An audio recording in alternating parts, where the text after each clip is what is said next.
Alright, my fellow agents, so my plan was originally to put together either a news video this morning or a build video. I couldn't decide, which one, so I figured I'd do an amalgamation of the two, and I wanted to just take a few moments and talk to you about what's going on here with me and the Division 2 and the channel and all of that stuff, because I have been receiving your messages, and you're wondering, because I started covering the First Descendant as well, does that mean I'm moving away from the Division 2? And my answer is simply no. Like, I love this game. I'm never going anywhere. I love the franchise. I'll get into that in a moment. And for those of you out there who have reached out to the channel asking me, do I think that the First Descendant is going to be a Division 2 killer? Once again, my answer is simple. No, I don't. It doesn't work that way. And I say that because even though these are both third-person looter shooters, they are two completely and totally different games. It's trying to compare, let's say, like archery and axe throwing. You know what I mean? I mean, of course, you're trying to hit a target. But how you hit that target, and more importantly, how you attempt to hit that target, are totally different. So again, my fellow agents, I'm never going anywhere, don't worry, but I did want to talk about a few things going on with the channel, and that has to do with the fact that, as you've probably noticed, there's nothing new for me to tell you. We did have Title Update 21.1, but it reintroduced new bugs into the game, and also existing bugs that were previously pulled. So again, there's nothing really fresh to talk about. Now, when it comes to the builds, I'm only going to highlight builds at the channel that I use on a regular basis, and since year 6 began, there's really only one I've put together so far, and yes, I will bring that to you later this weekend. However, as most of you know by now, I put together content based on feedback you've sent the channel, and you're not asking for the new gear set, brand set, things like that. You want to see Lady Death builds, Scorpio builds, skill builds. I mean, again, today I'll be revisiting a build I've used for a long time now. And of course, I will always continue to keep you up to speed on everything happening in the game. I don't care if 1,000 people watch a video, it doesn't matter. I will continue to bring you the weekly updates, letting you know what's going on, whether it's a global event, a new target becoming available. So once again, to be very clear, I am never going to stop covering this game of the channel. It's just not going to happen. Now, the reason I chose to start off the video this way is because, as most of you know, the game is in a very strange state. And one thing I've really noticed over the last 2.5, 3 weeks since everything was announced with the seasons and everything else going on is that you have 3 camps that people seem to be sitting in. You have people who love the game and play it on a daily basis. You have people like myself who love the game and play as often as we possibly can. And you also have people who love the game that have completely and totally stepped away. But the bottom line is this. One thing you notice that we all have in common is that we love this game, and that's it. That's the end of it. A lot of people are bored, people are burnt out. I call it Division 2 fatigue, and the reason I say that is because, look, we know this to be true. As soon as there is something new to do in the game that is going to bring people back, people will be coming back. That's not a question of if, it's a question of when, and in my opinion, the major problem is the Division franchise set the bar very, very high, right? We want to see certain things in the game. We're not seeing them. It leads to frustration. But one thing I've always done here, and I will continue to do, is give you the updated information I have with a clear and level head. I'm never going to completely and totally lose my shit. Because one thing I want to make sure I continue to do at the channel is always give you a fair and balanced assessment of what's going on, both the good and the bad. And for the record, just so most of you know, just because I cover the game does not mean I have any pull whatsoever with anything going on. And trust me when I say, as an individual, I wish I could actually make certain changes to the game, but I have no way to do that. Look, I'm just an average gamer who happens to have a YouTube channel as a hobby, but together, my fellow agents, we have built this amazing community, toxic free, and that's something I am committed to continuing to do. On that note, I want to take a moment as always and thank you all for your incredible support of this channel. At this point, I'm going to leave you with one of my favorite skill builds in the game. I hope you enjoy it. I will be bringing you more build videos this weekend. Thank you once again for the privilege of your time, and as I mention at the end of every one of these, if you happen to be new here, feel free to hit that subscribe or join button. If you enjoyed this, you could hit that like button as well, but most importantly, take care of yourselves, be kind to each other, and we will talk to you soon. Thanks again, everyone. Now, as always, my friends, I do not want to waste your time, so we are going to jump right into the build breakdown, and then after that, you will see some gameplay footage of my using it. So starting with the specialization, you can see I'm using Technician. And for this build, there are 3 primary reasons why I've chosen that. First of all, we get that extra skill tier. Secondly, we get an extra 12% damage to drones, skill proxies, and robotics. You also have access to overclock CPU, which is going to give you an extra 10% skill damage as well. And remember, regardless of which specialization you choose, have the proper weapons activated in your weapon skill tree. That way you're getting a 15% weapon damage bonus regardless of which one you're using.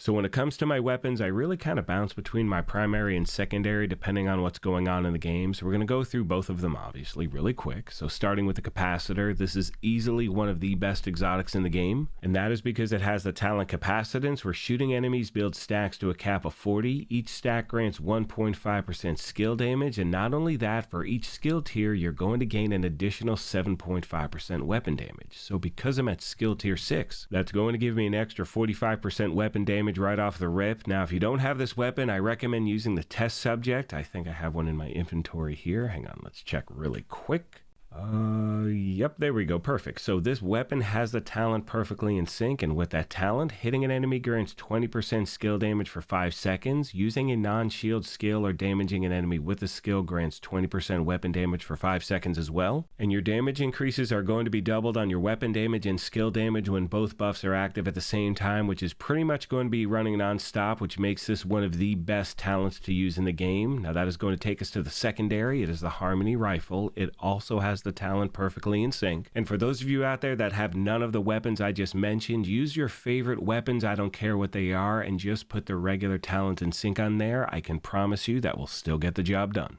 Now, as we make our way to the sidearm, there happens to be an important detail I'd like to talk about really quick, and this is really for new and returning players, but you can see I'm using the TDI card and it has a skill tier. However, to be very clear, that skill tier is only going to be active when you're actually using the weapon. It is not active when the weapon is holstered, so please make sure you take that into consideration when you're putting a build together. Now moving on to the gear itself. Starting with the mask, it's a one piece of Wyvern, which is going to give us an extra 10% skill damage. Now you can see I re-rolled my core attribute to armor because I didn't need an additional skill tier because I'm already sitting at 6 with the specialization. And on every piece of gear in this build, my goal is to stack skill damage as well as skill haste and or skill duration everywhere I can. Moving on to the body armor, it is the first of 3 pieces of Empress, and we are running all 3 so we get all of the brand set bonuses. You can see that is skill health, skill damage, and skill efficiency. And for the talent on the chest, I'm using one of my favorites in the game, which is Kinetic Momentum. When in combat, each skill generates a stack while active or not on cooldown. Stacks increase your total skill damage by 1% and total skill repair by 2%, up to 15 stacks per skill. Which now takes us to the holster, my friends, and needless to say, it is the waveform. This thing is an absolute beast. That is because of its talent alternating current. And with that, you're going to generate a stack of 3% skill damage on one of your skills every second, capping at 10 stacks. After 10 seconds at the cap, the stacks transfer to your other skill. The process then repeats forever. All right, that takes us to where are we going now? We have the holster. That means we have the knee pads and the gloves. Now, the knee pads are the one piece of Murakami, and I'm choosing to do that because we are going to get that extra 20% skill duration. And these happen to be the Emperor's Guard knee pads, which gives me an extra 1% armor regen, which I like because the build is a little bit squishy. That now takes us to the gloves and the backpack. They are the final 2 pieces of the Empress International gear set. Again, skill haste, skill damage, and on the backpack you can see I am using the talent tech support, where skill kills are going to increase your skill damage by 25% for 25 seconds, which is an absolute lifetime in this game. So make sure when you're using this build, you want to let the skills do the work for you, my friends, because you want that talent running non-stop. Now, as far as the skills are concerned, you can see I'm using my 2 favorite in the game, the assault drone and the assault turret, but if you prefer something else, feel free to put anything else in its place. Most of you know that one of my favorite aspects about putting these build videos together is the family that we have here at the channel. So if you happen to have any tips or tricks you want to pass along to new and returning players, please leave them in the comments section, as the main goal is to help out as many people as we can. And always remember, and this is going to hold true for any build video I put out at the channel, this is just a template. There are so many different ways you can run with the build. Take your time, make a build your own. Please let me know if you have any questions. And as I promised earlier, I am going to leave you with that gameplay footage. I hope you enjoy it, my friends. I want to thank you all for your incredible support of this channel. I sincerely appreciate the privilege of your time, and as I mention at the end of every one of these, if you happen to be new here, feel free to hit that subscribe or join button. If you enjoyed this, you could hit that like button as well, but most importantly, take care of yourselves, be kind to each other, and we will talk to you soon. Thanks again, everyone.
Incoming hostiles detected.